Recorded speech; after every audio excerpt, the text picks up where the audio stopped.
दोस्तों, कहा जाता है कि क्रिकेट एक जेंटलमैन गेम है, लेकिन कभी कभी इसमें ऐसे भी मूवमेंट आ जाते हैं कि शांत खिलाड़ी भी बेहद आक्रामक हो जाते हैं। आज की इस वीडियो में हम बात करने जा रहे हैं एक ऐसे ही मैच की जहां भारत के सबसे शांत खिलाड़ियों में से एक वीवीएस लक्ष्मण अपने ही साथी बल्लेबाज प्रज्ञान ओझा पर इस कदर आक्रामक हो गए कि उन्हें बल्ला तक दिखाने लगे। आखिर क्या था ये पूरा मामला, चलिए शुरू से देखते हैं। तब तक आप लाइक और सब्सक्राइब जरूर कर दीजिए। तो ये बात है बॉर्डर गावस्कर ट्रॉफी 2010 के पहले मैच की, जो कि मोहाली में खेला जाना था। टॉस होता है और ऑस्ट्रेलियाई कप्तान रिकी पॉन्टिंग टॉस जीतकर बैटिंग का फैसला करते हैं। शेन वॉटसन और साइमन कैटिच ऑस्ट्रेलियन इनिंग की शुरुआत करते हैं, मगर ये पार्टनरशिप कुछ खास नहीं रही और जहीर खान ने मात्र 13 रन के स्कोर पर ही कैटिच को एलबीडब्ल्यू कर भारत को पहली सफलता दिला दी। इसके बाद कप्तान पॉन्टिंग और वॉटसन मिलकर ऑस्ट्रेलिया को 100 रनों के पार ले जाते हैं। ऑस्ट्रेलिया को दूसरा झटका 154 रन के स्कोर पर लगता है, जब कप्तान पॉन्टिंग गंभीर के डायरेक्ट हिट पर रन आउट हो जाते हैं।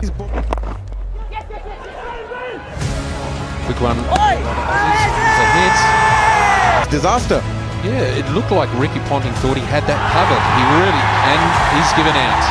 So the next wicket. 71 रनों की इस पारी में उन्होंने कुल 10 चौके लगाए, जिसके बाद ऑस्ट्रेलिया के नियमित अंतराल पर विकेट गिरते रहे, मगर शेन वॉटसन एक छोर पर डटे हुए थे। उन्होंने 126 रनों की शानदार इनिंग खेली। मिडिल ऑर्डर के लड़खड़ाने के बाद निचले क्रम में टिम पेन ने 92 रनों की शानदार पारी खेली और उनके अलावा मिशेल जॉनसन ने भी 47 रनों की ताबड़तोड़ पारी खेली। इन दोनों की शानदार इनिंग की बदौलत ऑस्ट्रेलिया अपनी पहली पारी में 428 रनों का बेहतरीन स्कोर खड़ा करता है। अब बारी थी भारतीय बल्लेबाजों की और दोनों ओपनर वीरेंद्र सहवाग और गौतम गंभीर भारत को शानदार शुरुआत दिलाते हैं। दोनों मिलकर भारत को 50 रनों के पार तक ले जाते हैं, लेकिन 81 रन के स्कोर पर गंभीर 25 रन बनाकर जॉनसन की बॉल पर एलबीडब्ल्यू हो जाते हैं। Oh, he's given it. जिसके बाद एंट्री होती है भारतीय वाल यानी कि राहुल द्रविड़ की। कुछ देर तक पार्टनरशिप चलती है, लेकिन 106 रन के स्कोर पर सहवाग भी 59 रन बनाकर जॉनसन का शिकार बन गए। Up in the air, this should be taken. Australia get their man. 106 run पर 2 विकेट गिरने के बाद द्रविड़ को साथ मिलता है ईशांत शर्मा का और ये दोनों मिलकर भारत के स्कोर को 151 तक ले जाते हैं। इस स्कोर पर ईशांत शर्मा 18 रन बनाकर डग बॉलिंजर का शिकार बन गए, जिसके बाद क्रीज पर आते हैं मास्टर ब्लास्टर सचिन तेंदुलकर और अब दो महान बल्लेबाजों की जोड़ी मैदान पर थी। दोनों मिलकर शानदार पार्टनरशिप करते हैं और भारत को 230 रनों तक ले जाते हैं। इस स्कोर पर द्रविड़ 77 रन बनाकर बॉलिंजर के दूसरे शिकार बन जाते हैं, जिसके बाद बारी थी सुरेश रैना की और वो आते ही कुछ कमाल के शॉट खेलते हैं। सचिन के साथ उनकी शानदार पार्टनरशिप बनती है और दोनों अपनी अपनी 50 पूरी करते हैं। धीरे धीरे सचिन अपने शतक के करीब पहुंचते हैं और जब वो 98 रन पर थे, तभी कुछ ऐसा हो जाता है। Big appeal and up goes the finger against the run of play. Tendulkar's got to go. 354 run पर 5 विकेट गिरने के बाद भारतीय टीम 51 रन और जोड़ पाती है और ऑल आउट हो जाती है। 23 रनों की छोटी सी लीड को लेकर ऑस्ट्रेलिया अपने सेकेंड इनिंग की शुरुआत करता है और इस बार दोनों ऑस्ट्रेलियन ओपनर ऑस्ट्रेलिया को एक बेहतरीन शुरुआत दिलाते हैं। वॉटसन के इस छक्के के साथ ऑस्ट्रेलिया के 50 रन पूरे हो जाते हैं। फिर थोड़ी देर बाद इस डबल के साथ वॉटसन के भी 50 रन पूरे हो जाते हैं। Another single. He's running the first one hard. Shane Watson, in fact, coming back for 2. That's sloppy work by Zahir Khan, and also brings up the 50 for Shane Watson.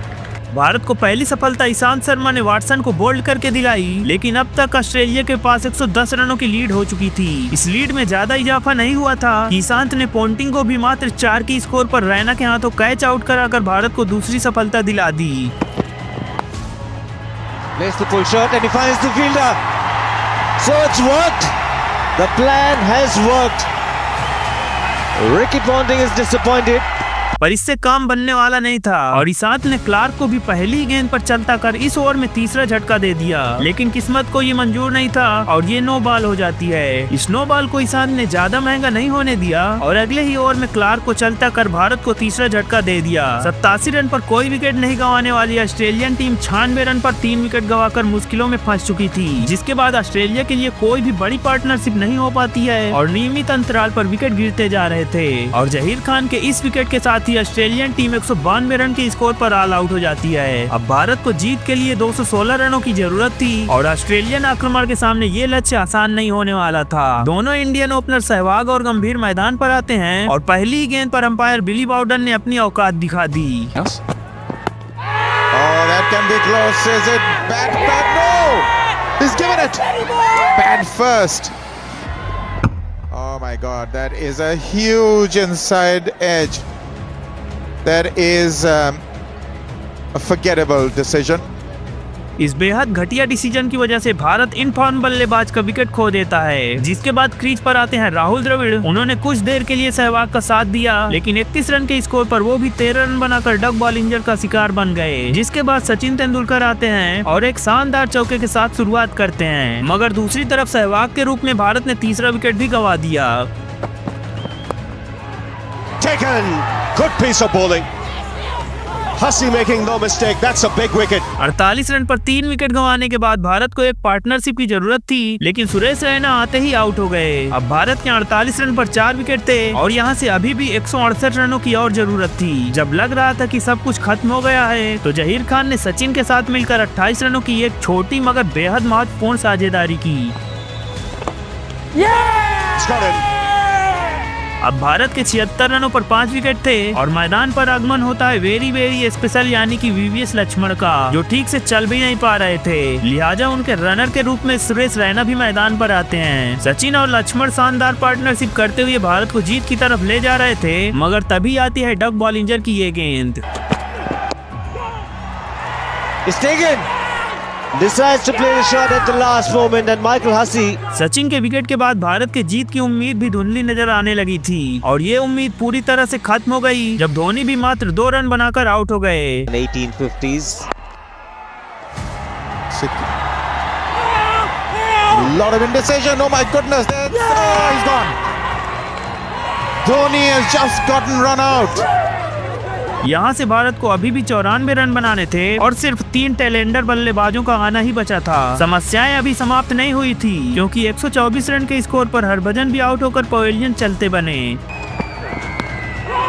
Oh, they've got him. The short ball once again. यहाँ से भारत को कोई करिश्मा ही match जिता सकता था और इस करिश्मे के लिए लक्ष्मण को साथ मिलता है ईशांत शर्मा का। उन्होंने लक्ष्मण का बेहतरीन साथ दिया और टीम 150 के पार तक पहुंच गई। फिर इस बेहतरीन चौके के साथ ही लक्ष्मण की एक यादगार 50 कंप्लीट हो जाती है, लेकिन भारत को इस पार्टनरशिप को और आगे तक ले जाना था, क्योंकि अंतिम बल्लेबाज प्रज्ञान ओझा से उतनी उम्मीद नहीं लगाई जा सकती थी। इस बीच ईशांत ने कुछ ऐसे कमाल के शॉट लगाए जिसे देखकर दिल खुश हो गया। ये दोनों मिलकर भारत के स्कोर को 205 रनों तक ले गए और इसी स्कोर पर ईशांत की 92 गेंदों पर 31 रन की एक यादगार पारी का अंत हो गया। Wrapped on the pads, the finger has gone up, and once again it's the drinks break.